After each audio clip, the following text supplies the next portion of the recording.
आप सभी आध्यात्म के प्रेमियों को मेरा प्रेम भरा नमन। भगवान शिव का दूसरा सूत्र यह है कि प्रयत्न ही साधक है। हमारा जो प्रयास है ध्यान करने का वो बहुत ही गहरा होना चाहिए। बहुत ही तीव्र आकांक्षा के साथ प्रयास करना हमें एक साधक की श्रेणी में ले आता है। इसलिए शिव कहते हैं प्रयत्न ही साधक है। मैं यहाँ ये कहना उपयुक्त समझता हूँ कि यदि आपके भीतर तीव्र प्रयास करने की आकांक्षा अर्थात ऊर्जा नहीं है तो पहले अपने इष्ट देव के नाम का जाप या उनके मंत्रों का जाप कुछ दिन तक आपको अवश्य करना चाहिए। और जाप संकल्प लेकर करना चाहिए कि हम सुबह और शाम इतने बजे आसन पर बैठकर अपने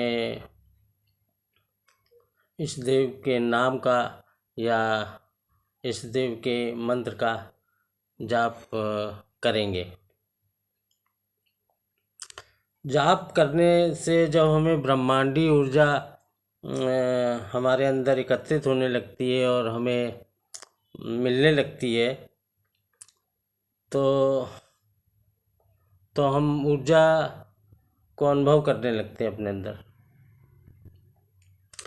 लगातार सुबह शाम संकल्प लेकर जाप करने से धीरे धीरे हमारा आसन भी सिद्ध होने लगता है। हमें 20 से लेकर 30 मिनट तक एकाग्र होकर आसन पर बैठने में कोई परेशानी नहीं होती है। मनुष्य के शरीर में ऊर्जा के 3 तल होते हैं। पहला तल शारीरिक ऊर्जा का होता है जो मन के संकल्प से जुड़ा होता है, वहाँ बहुत कम ऊर्जा होती है।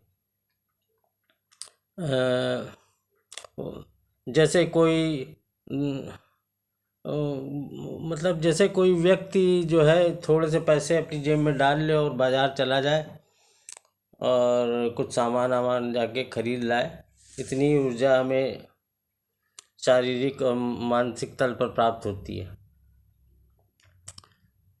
लेकिन हम जब जाप करते हैं तो हमारे अंदर ब्रह्मांडी ऊर्जा का एकत्र होना हमें ऊर्जावान महसूस कराता है, तो हम आसन पर ध्यान की अवस्था में बैठने में सक्षम होने लगते हैं।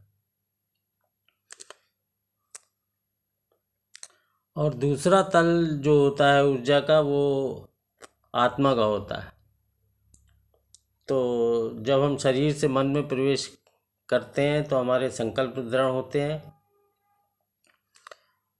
और फिर जब हम मन के तल से आत्मिक तल पर जुड़ने में सक्षम होने लगते हैं धीरे धीरे, तो हमें ज़्यादा ऊर्जा का अनुभव होता है।